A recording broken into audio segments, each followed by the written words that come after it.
Je trouve qu'il y a une grosse hypocrisie en disant, c'est à cause en partie des espèces exotiques, il y a un déclin de la biodiversité. Non, le responsable, c'est nous, point. Forcément, on pourra avoir les meilleures idées du monde, le meilleur manifeste du monde, hyper engagé et cetera. Si derrière, on n'arrive pas à maîtriser les cordons de la bourse, on n'arrivera jamais à faire des bons projets. Il y a une accélération avec le dérèglement climatique. Comment on peut figer dans des documents d'urbanisme réglementaires une palette végétale qui évolue plus vite que les documents d'urbanisme? On a un problème. J'aimerais vous parler de notre partenaire du jour, le Salon du Végétal.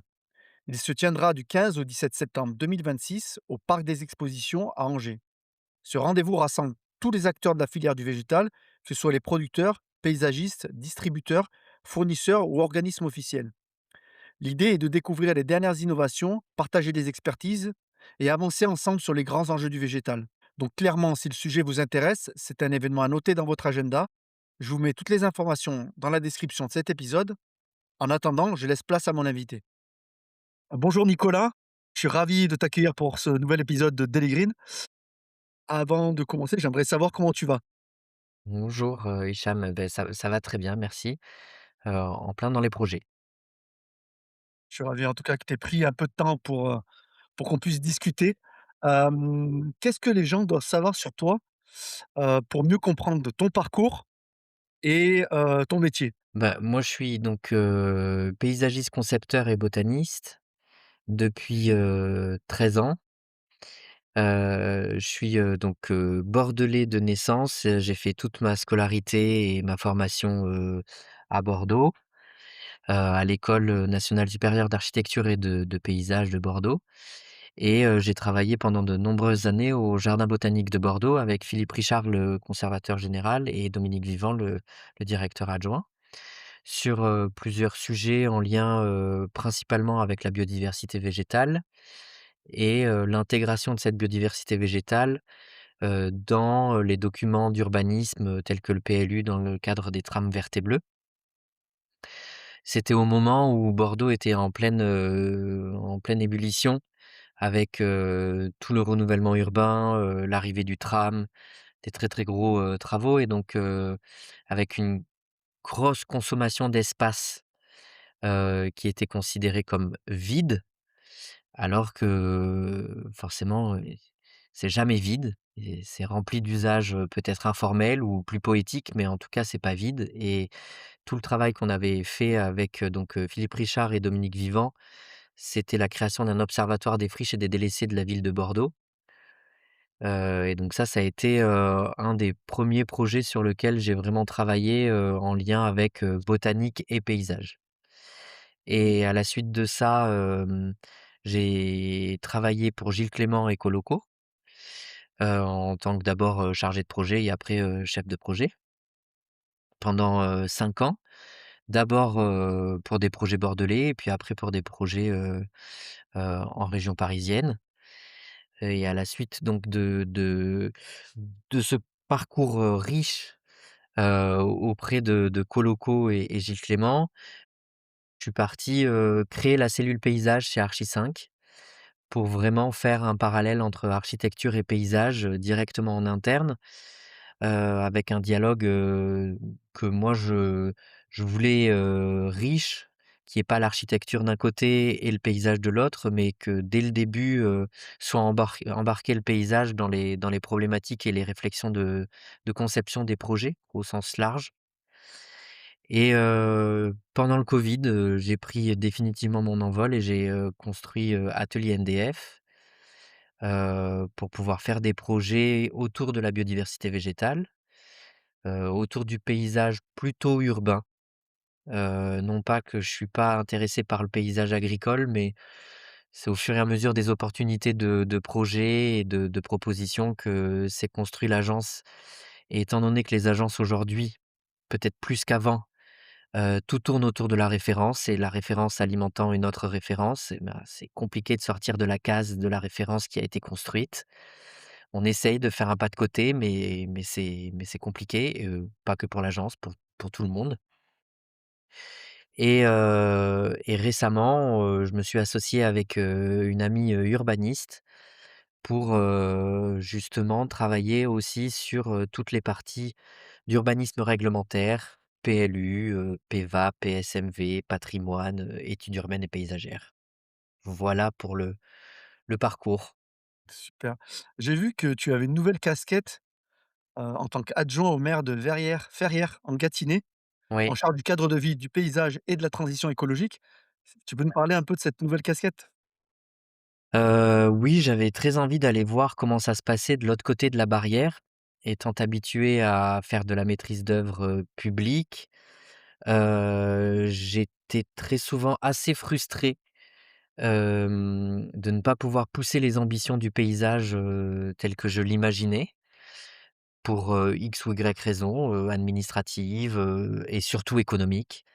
Ou juste parce que, les maîtrises d'ouvrage n'étant pas formées, ne sont pas sachantes et donc, par peur, par frilosité ou juste par méconnaissance, les curseurs n'étaient pas poussés. Évidemment, c'est pas tout le monde, toutes les maîtrises d'ouvrage, mais une bonne partie. Et le maire de Ferrières-en-Gâtinais, m'a proposé d'intégrer donc, son équipe pour, faire justement ce pas de côté et amener, un peu plus d'ambition sur, la gestion des espaces extérieurs, espaces publics, cadre de vie au sens large. C'est une petite commune de 4 000 habitants, mais il y a beaucoup de potentiel et surtout, un lieu d'expérimentation, et de participation. Les habitants ont très envie, en fait, de faire bouger les lignes aussi et cette première année de mandat, ça va davantage être, donc, de l'observation, de l'écoute et du partage d'idées. Donc il va pas y avoir de projet concrètement, mais surtout, de commencer à poser une orientation avec, beaucoup d'ateliers participatifs. On va commencer dès le mois prochain pour, commencer à faire, peut-être les premiers projets, de maîtrise d'œuvre en 2027. C'était plutôt dans le sens aussi, aller plus loin, sans avoir, nécessairement, il y a toujours les contraintes économiques, Alors, quoi qu'il arrive, mais peut-être, j'imagine, après c'est peut-être très naïf de ma part, mais avec peut-être plus de liberté. d'accord, et tu penses que toi, il faudrait qu'il y ait de plus en plus d'entrepreneurs justement qui s'engagent, je dis entrepreneurs du paysage, de la botanique, qui s'engagent en municipalité pour apporter leur expertise, Il y tu en a vois de quoi? plus en plus. Oui, il y en a de plus en plus, d'accord. Il y en a de plus en plus. Oui, il faudrait dans le sens où de toute manière notre métier, il est éminemment politique. On est vraiment, entre le marteau et l'enclume, on le voit, depuis le covid avec, la demande grandissante, d'espaces verts, de proximité, de parcs, de squares, et tout ça quand j'en parle, au sens de l'urbanisme, de l'usage, urbain du végétal et du paysage. Il y avait déjà un gros besoin et depuis le covid, il y a eu une révélation, clairement, et qui se poursuit. Mais entre les envies et les financements, là, ça suit pas. C'est-à-dire que les mots ne sont pas suivis du portefeuille, aujourd'hui et forcément, c'est une question politique. C'est une question de choix. Où est-ce qu'on vient mettre les financements, ici plutôt qu'ailleurs? Et donc, en s'engageant en politique, peut-être aussi que ça permettra de donner aussi une certaine légitimité au métier de paysagiste pour faire bouger les lignes, dans la fabrication durable de la ville. Intéressant. Hem, J'aimerais revenir un peu en arrière pour essayer de comprendre en fait, ton parcours. C'est quoi le premier souvenir très fort que tu as, avec les plantes, avec le paysage? Des souvenirs qui te restent en tête, et qui va forger, on va dire ton Ouais, avenir ou ta carrière? c'est un peu comme si c'était, inné. En fait, c'est une passion depuis, tout petit. Il y a plein de photos de moi, tout gamin, déjà, dans le jardin avec des fleurs et on allait beaucoup se promener, en fait, dans la forêt, dans les bois, avant l'étalement urbain, très important qu'il y a autour de Bordeaux et du bassin d'Arcachon, avec ma grand-mère pour aller identifier les plantes. et donc je pense que c'est ça mes premiers souvenirs, de botaniste en herbe. Et après ça m'a jamais quitté. J'ai fait un bac, spécialisé en aménagement paysager, un BTS aménagement paysager, école du paysage, voilà. En fait, comme si, la route elle était déjà, toute tracée C'est ouais. et que j'avais plus qu'à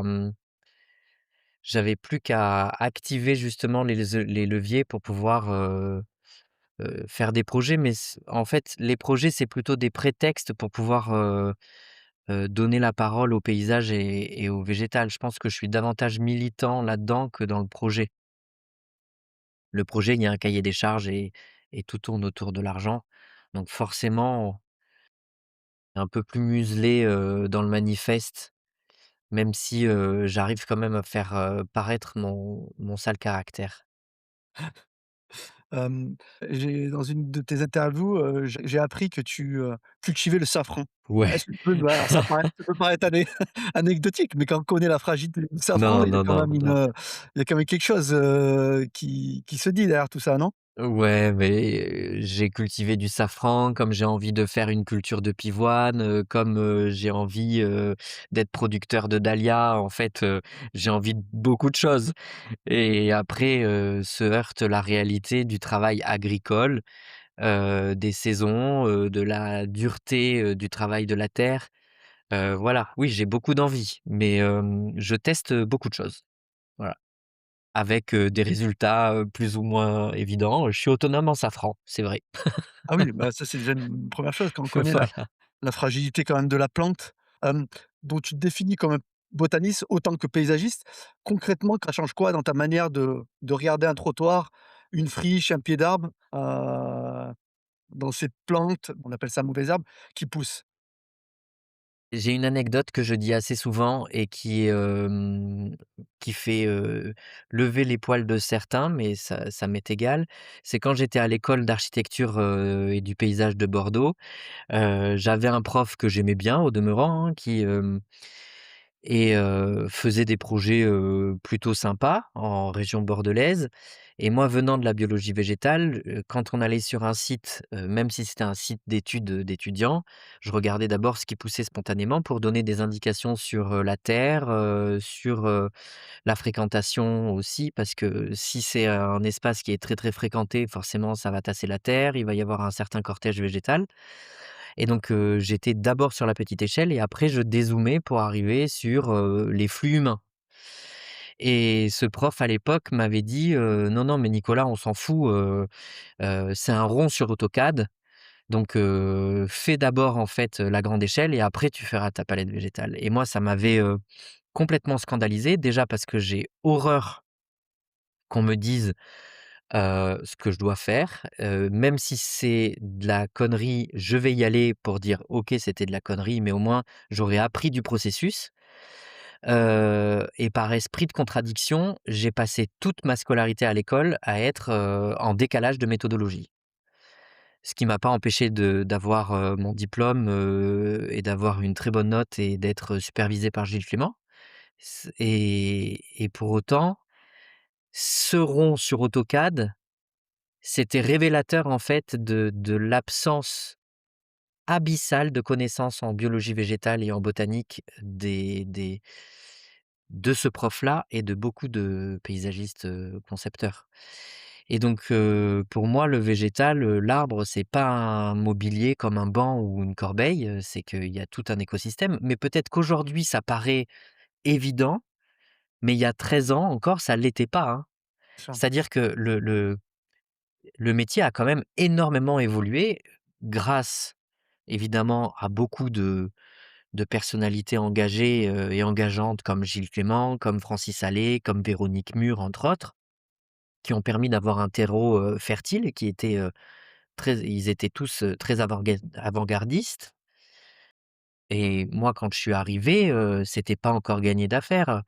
Non pas qu'aujourd'hui c'est très simple, mais les générations qui arrivent poussent encore plus le curseur et c'est super. Et maintenant, le fait d'avoir des jardins naturalistes, d'avoir une palette végétale un peu plus territorialisée, c'est un peu plus dans l'air du temps, même si on peut être critique justement a toute une forme aussi de f de fixation. Par exemple, dans les labels végétal local, ça peut être très bien, mais ça veut dire qu'on fige aussi une grande partie de l'évolution du dérèglement climatique qui fait que la palette végétale, elle va de toute manière bouger et ce qui est local aujourd'hui ne le sera plus dans 20 ans ou en tout cas, à la marge, certaines plantes ne le seront plus. Donc le fait de mettre sous cloche, une forme de palette végétale qui ne pousse que à cet endroit-là et qui est végétal local, moi ça me questionne justement sur le manque de brassage qui fait le brassage fait les palettes végétales d'hier, d'aujourd'hui et de demain. Et donc ce rapport à la botanique, il est essentiel dans notre, travail. On essaye de le mettre en avant, le plus possible et territorialise les palettes végétales, c'est-à-dire qu'on s'adapte au territoire. Donc il y a des plantes locales évidemment, mais pas que. Il peut y avoir des plantes méditerranéennes qui viennent s'installer à Bordeaux ou même, en Île-de-France et on le voit de plus en plus et aujourd'hui, d'ailleurs, on est en train de mener un projet de recherche sur le toit de la base sous-marine de Bordeaux, dont on avait fait déjà un projet de recherche il y a 10 ans et là, on refait, sur le même principe, une étude longitudinale, de la biocolonisation du toit pour voir quels végétaux ont disparu, quels végétaux, nouveaux ont apparu et donner une typologie de ces nouveaux venus et de ces anciens qui ont disparu. Est-ce que c'est des anciens qui sont plutôt fragiles et qui n'ont pas trop accepté le changement, climatique qui est arrivé à Bordeaux, qui est quand même assez important? Et si les nouvelles arrivées ont une typologie un peu plus méditerranéenne, qui sont davantage adaptées au dérèglement climatique et tout ça, on a 1 an de recherche là, justement pour formaliser un peu tout ça. C'est des intuitions, mais on a besoin d'avoir des retours scientifiques, justement pour montrer que la palette végétale est pas figée. Donc il y a un aller-retour entre la recherche qu'on peut mener, justement sur ce genre de projet et les intégrations de ces recherches dans nos projets de maîtrise d'œuvre, publics ou privés. Comment tu accompagnes justement, le territoire à définir sa palette végétale, en pratique? C'est C'est pas très évident. compliqué. Ouais. C'est très compliqué parce que tous les territoires pensent être des jardiniers du dimanche. On ne remet pas en cause et en question les compétences d'un architecte parce que c'est trop d'enjeux de construire. Il y a une forme de sécurité. On va construire un toit sur notre tête. Ça veut dire que on fait confiance au professionnalisme de l'architecte. Par contre, le paysagiste, à partir du moment où on va dire on va travailler sur la palette végétale, étant donné qu'il n'y a pas encore une conscience publique, politique, grand public, de l'importance de la territorialisation et de l'adaptation de la palette végétale, on pourrait dire qu'on va dans n'importe quel magasin, dans n'importe quelle pépinière, on achète n'importe quoi, ça peut pousser. C'est faux. C'est faux, archi faux, faux, faux. Et sauf que, étant donné que tout le monde sait planter 3 pieds de tomates, tout le monde pense être paysagiste, tout le monde pense être botaniste. Donc il y a un défaut de vulgarisation dans ce sens-là, un défaut de sensibilisation dans la vulgarisation. Et donc aujourd'hui, on se retrouve avec beaucoup de quasiment toutes les collectivités ont une liste, annexée au PLU avec les plantes qu'il ne faut pas planter et les plantes qu'il faut planter. Mais un PLU, c'est hyper long à modifier. Il faut des années, on le garde pendant 10, 15, 20 ans. Des fois, par exemple, là, à la Martinique, la commune du François, on est en train de refaire, l'entièreté du PLU, il date de 2008. Le monde, il a radicalement changé en 2008.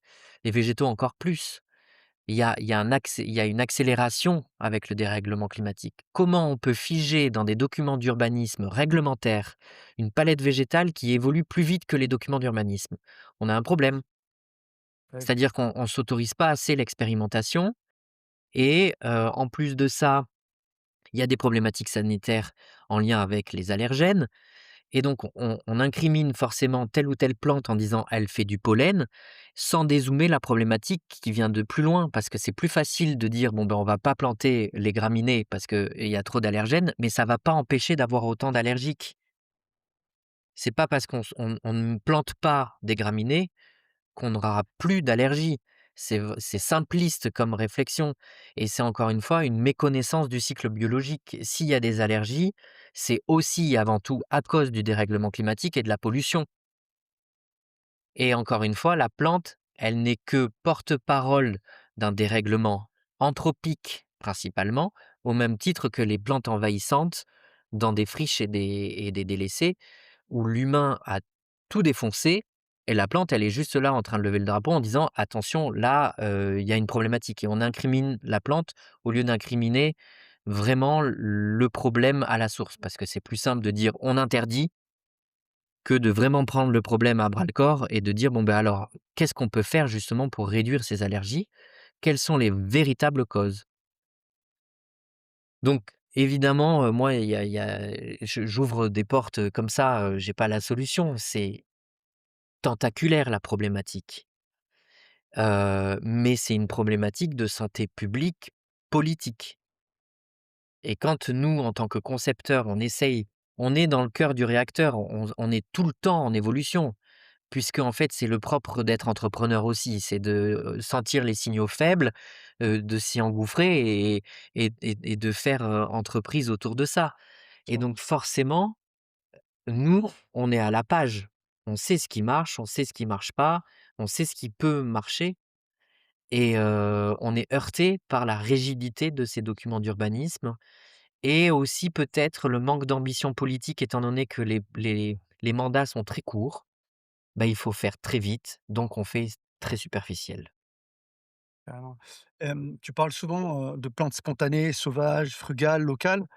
Tu peux nous donner deux trois exemples, d'espèces que tu adores voir en ville et qui mériteraient, bah, d'être peut-être plus valorisées? Parce que ça part aussi de là, tu parles de vulgarisation, de sensibilisation, mais est-ce que c'est pas aussi une méconnaissance de ce qui pousse autour de nous, qui sont des fois des plantes, comestibles, des fois des plantes, odorantes, mais on les a considérées comme des mauvaises herbes par défaut et donc ça reste des mauvaises herbes.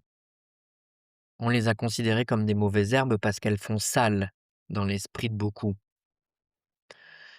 Il y a qu'à voir avec, la nouvelle municipalité qui est arrivée à Bordeaux, et le la première action politique qu'ils ont mis en place, ou en tout cas qu'ils ont, communiquée, c'est nettoyer les trottoirs des mauvaises herbes. C'est la première action politique. Ça veut bien dire qu'elle cristallise, mais c'est même pas, une question de beau ou pas beau, de mauvaise herbe, c'est culturel.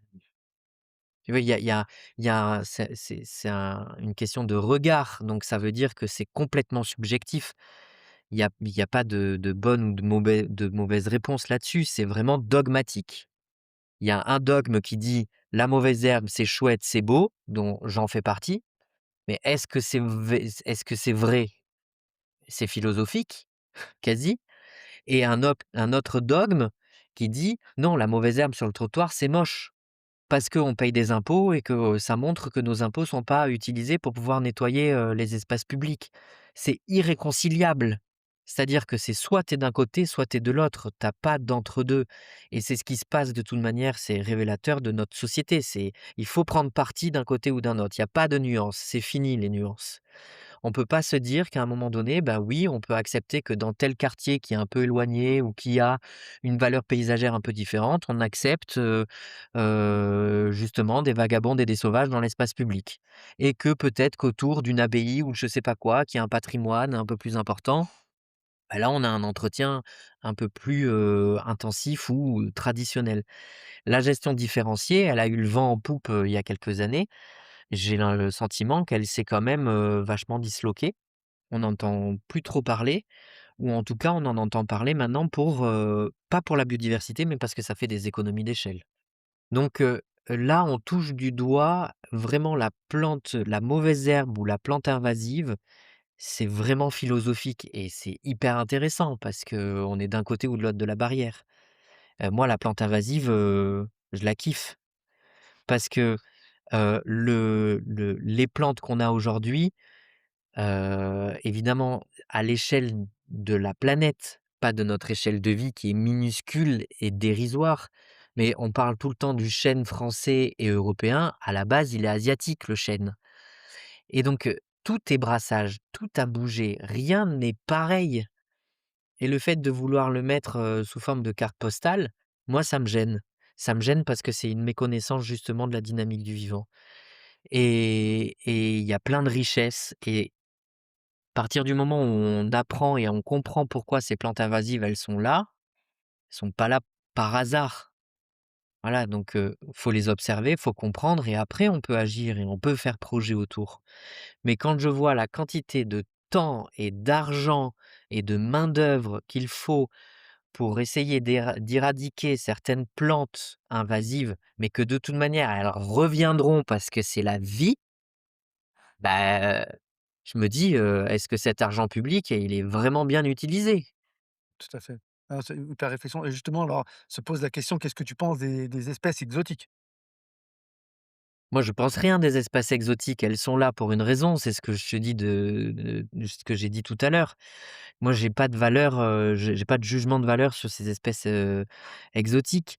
Je trouve qu'il y a une grosse hypocrisie en disant, c'est à cause en partie des espèces exotiques, que, il y a un déclin de la biodiversité. Faut arrêter de pointer du doigt ça. Non, le responsable, c'est nous, point. Il y a personne d'autre qui est responsable. Sauf qu'on va pas faire nos propres procès. C'est plus facile de dire, que c'est le voisin qui a foutu la merde, alors qu'en fait, c'est nous qui sommes responsables de A à Z. Finalement, on s'aperçoit que tout ça reste politique. C'est un peu le reflet finalement de notre société et de la façon dont on fait politique aussi. Mais qu'est-ce qui n'est pas politique? Tout. La société, c'est politique. Quand tu fais un groupe, entre amis, il y a de la politique, il y a de la politique tout le temps, partout. Quand tu négocies un contrat, c'est de la politique.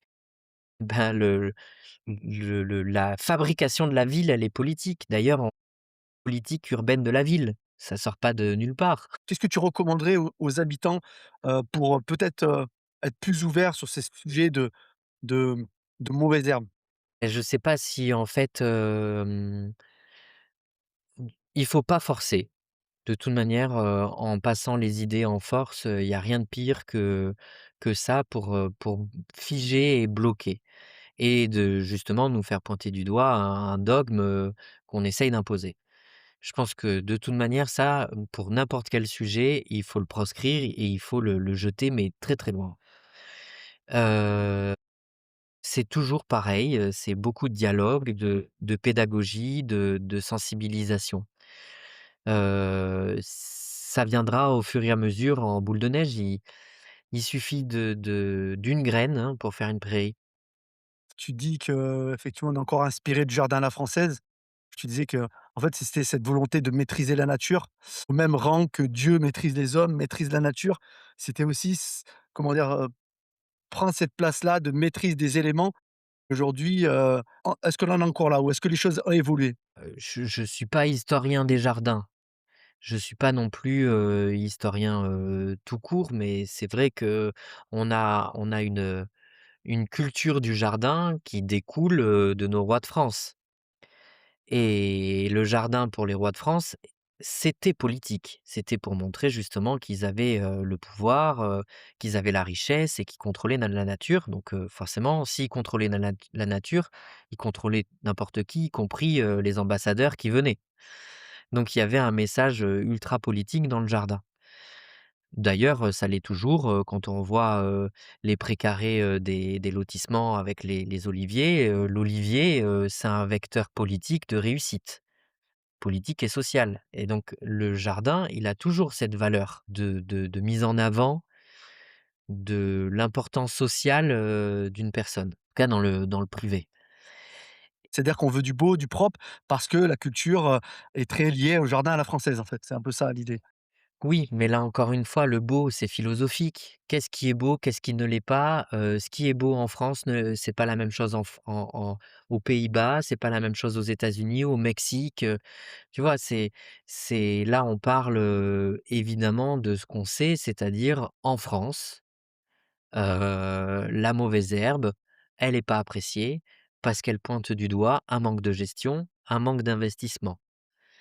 Donc, oui, c'est un manque d'investissement politique.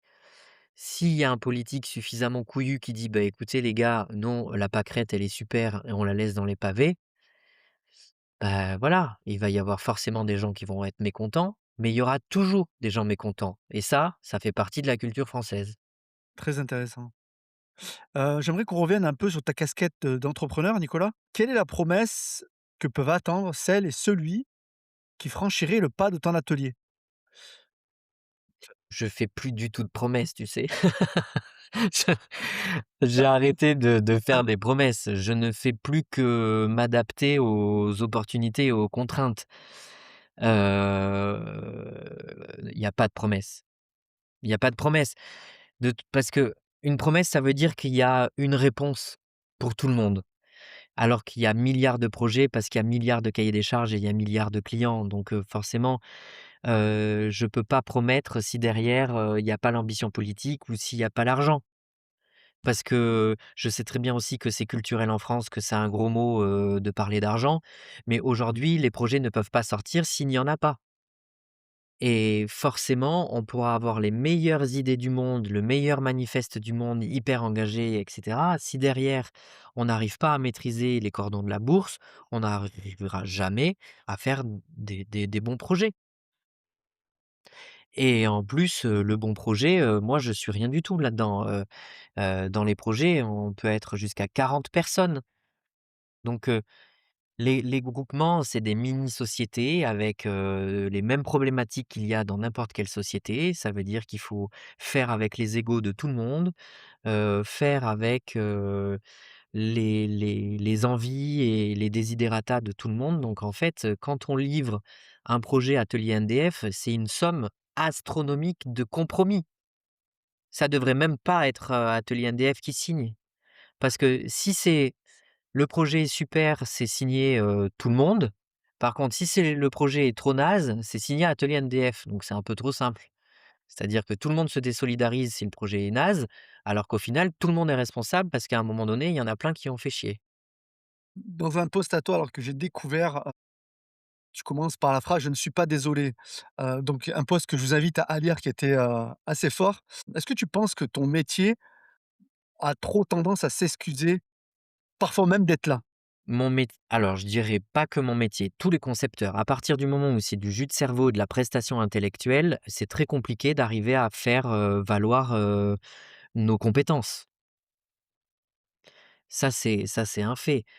Quand tu vas, chez un pâtissier, très réputé de la place parisienne, tu remets pas en question sa compétence, ni, le prix de ses pâtisseries. Tu sais son prix, t'achètes ou pas en connaissance de cause. Nous, à croire que en fait, on fait ça pour la beauté du geste et pour la beauté de l'âme. Non. Moi aussi, j'ai des charges, j'ai l'URSSAF, les impôts, des salaires à payer, un loyer et puis un petit peu quand même de bénéfices à pouvoir en sortir.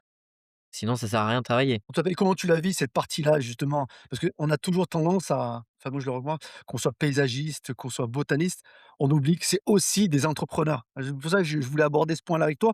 Comment tu le vis cette partie-là qui est administrative, qui est financière, quand on a aussi, une passion qui drive un peu ce business-là?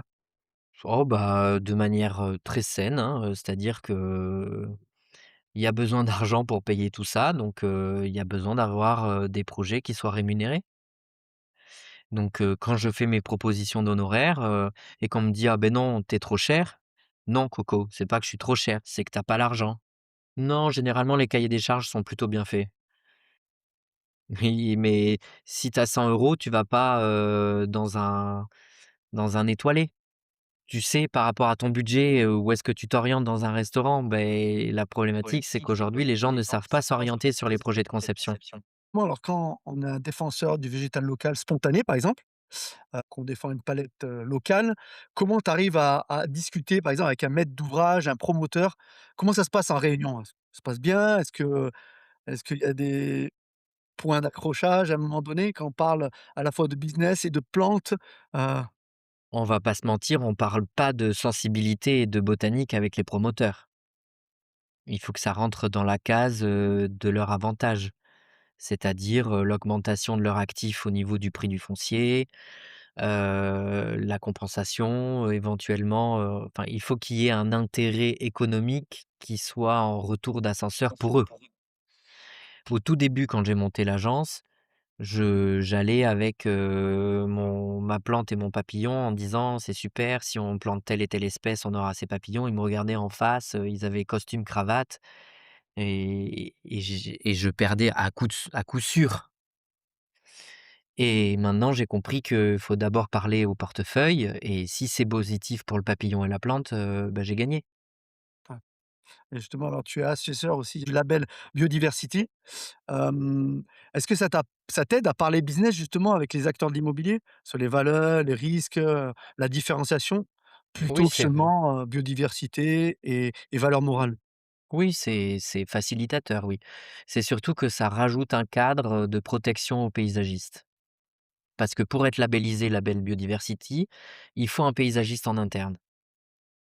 Donc heu, trop souvent, mais tu parlais des posts engagés que j'ai fait, sur LinkedIn, bah, justement, j'en avais fait un autre, avec les promoteurs où je me suis fait balader souvent, très souvent, où juste après le PC, on dégage le paysagiste en estimant qu'avec, le travail du PC, il pouvait faire de l'exécution jusqu'au chantier. Ça, c'est pas possible si on veut être labellisé label biodiversité. Voilà, donc ça Protection. voilà, ça donne une protection au-delà de la biodiversité, ça donne une protection aussi à la maîtrise d'œuvre et c'est un engagement de la maîtrise d'ouvrage. Donc ça fait un tri. Donc tu recommandes de passer par ce label biodiversity éventuellement? Bah, je recommande, disons qu'il faut bien lire aussi le cahier des charges parce que ça ouvre d'autres contraintes et c'est un peu comme nous notre manifeste «Le bon arbre, au bon endroit». Ça sert à rien de faire une liste à la Prévert de tous les labels. Il faut choisir le bon qui sera le plus intéressant pour le projet. Donc si c'est le label biodiversity, très cool, mais il en existe d'autres. Écoute de ce qui existait en termes de label en fonction du projet, en fonction peut-être des moyens Des aussi. besoins, Ouais, des besoins, ouais, tout oui. simplement. En tant qu'entrepreneur du vivant aujourd'hui, qu'est-ce qui te donne de l'énergie, et qu'est-ce qui, t'inquiète le plus? Qu'est-ce qui m'anime? Je sais plus trop ce qui m'anime.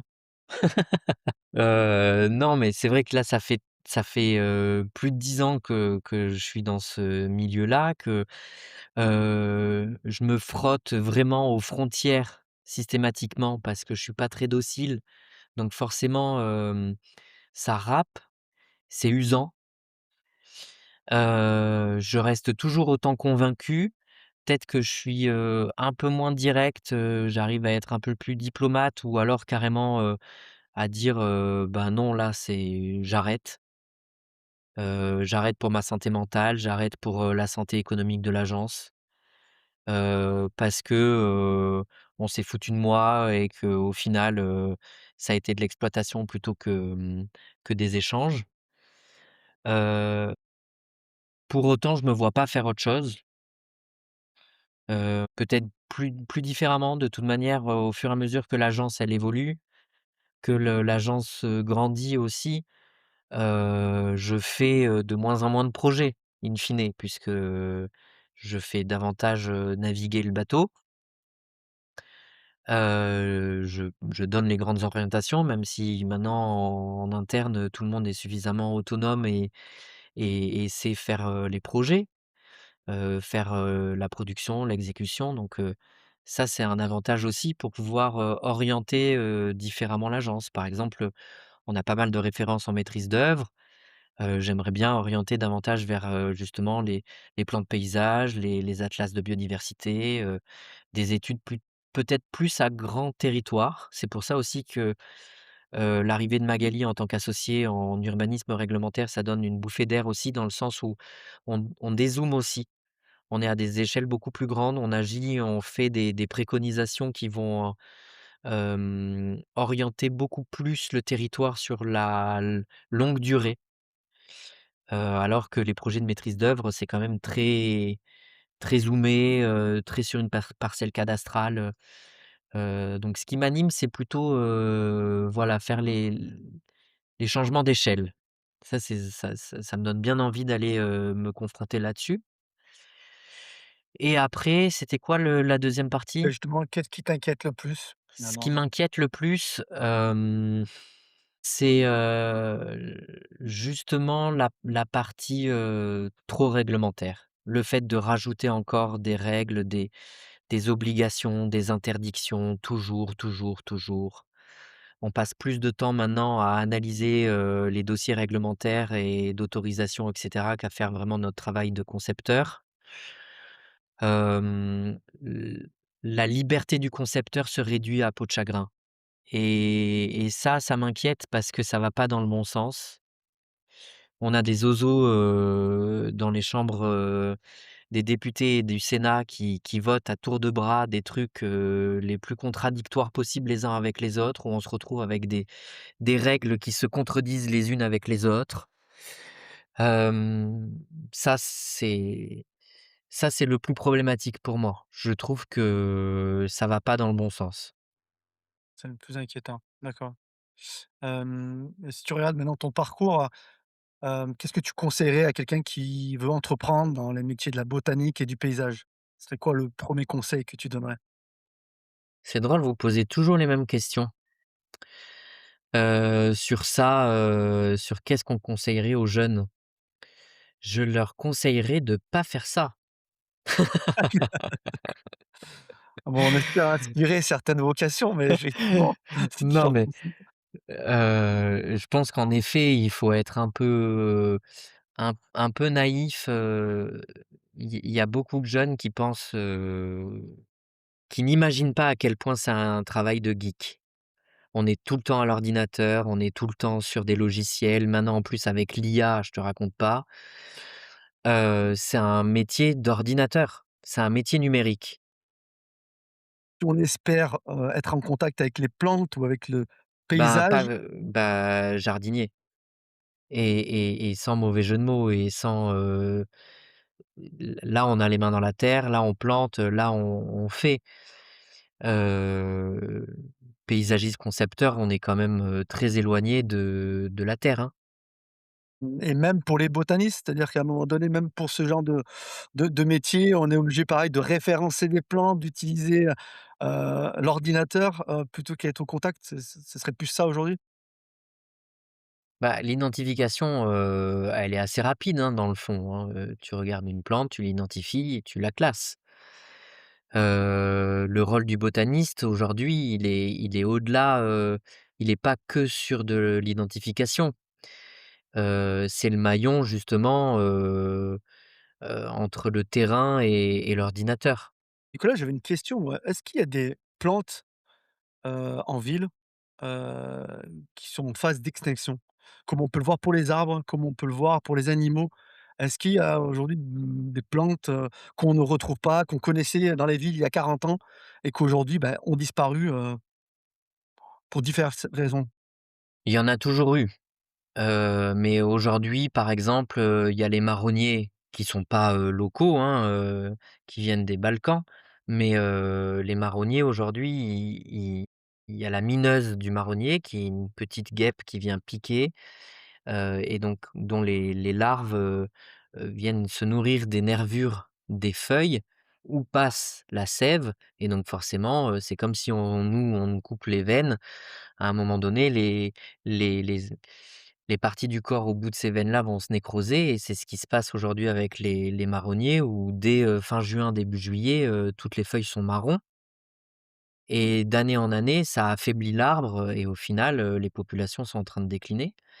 Il y a une problématique aussi avec les platanes, on le voit, le long du canal du Midi, avec, des parasites aussi qui viennent, les tuer, les uns après les autres et une problématique de plus en plus prégnante sur les frênes avec un champignon qui vient manger aussi à l'intérieur. D'aspect extérieur, on voit pas qu'il est contaminé et puis en fait, il finit par, mourir de l'intérieur et tomber. Mais dans les années, 70-80, il y avait aussi la graphiose sur les ormes et la totalité des ormes de France ont été décimés. Maintenant, il y a des ormes qui sont résistants à la graphiose et à chaque époque, en fait, ces arbres, qui sont plus ou moins fragilisés. Mais c'est parce qu'à cette époque-là, on était monomaniaque de l'espèce. Il y avait qu'une seule espèce. Maintenant, on diversifie les alignements, ça permet de faire des coupures aussi de transmission de pathogènes, de maladies et de ravageurs.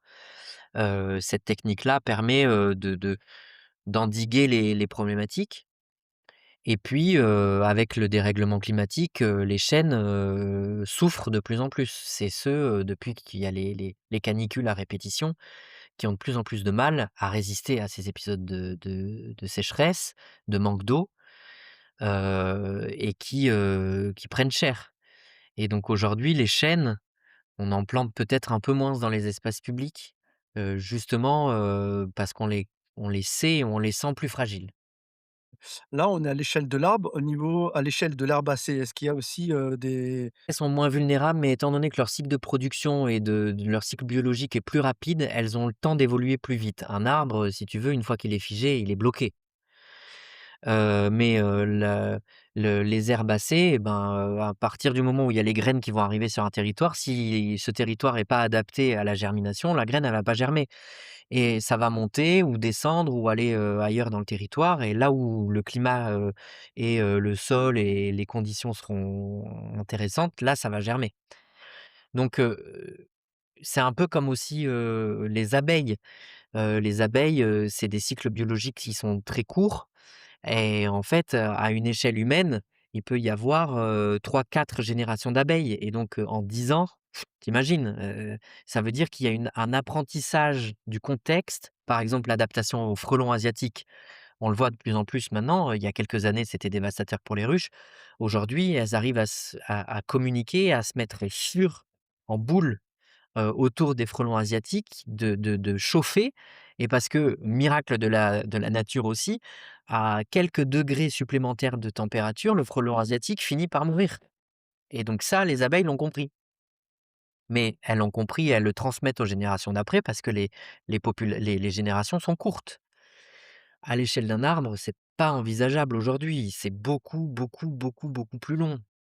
C'est comme pour nous, voilà. ouais, bien sûr, Ce qu'on l'intéressant. a, ce qu'on a acquis des générations passées, c'est acquis en nous aujourd'hui, mais regarde, ne serait-ce que la culture du jardin à la française et des mauvaises herbes, ça fait quoi, Louis XIV, 300-400 ans et c'est toujours là. Bah, écoute, bravo pour cette comparaison.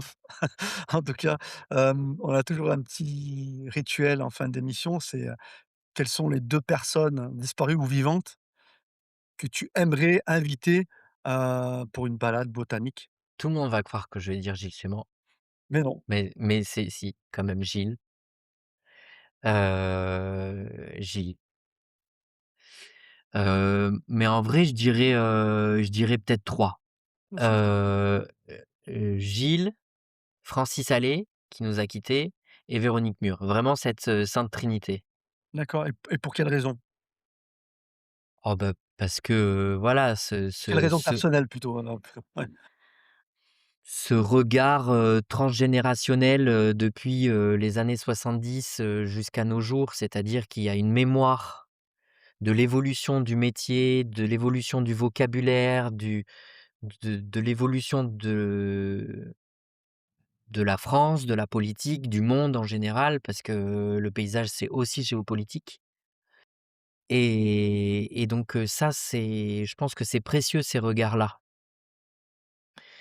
et puis sinon, Madonna, à qui je pense on n'a rien à faire de la biodiversité. Oh qui sait? Je sais pas, peut-être que finalement elle est très engagée dans un jardin personnel et tout donc Ça non. m'étonnerait. Super, bah, en tout cas, merci beaucoup, Nicolas pour, ce temps que tu nous as Merci à consacré. toi. Où c'est qu'on peut te joindre? Et ben, il y a tout sur le site internet, c'est sur, la page Insta ou LinkedIn, tu sais, aujourd'hui, on est tous très connectés, hein. Bon super, dans tous les cas, moi je mettrai Qui tous les cherche trouve. ouais, tout à fait. Tu effectivement.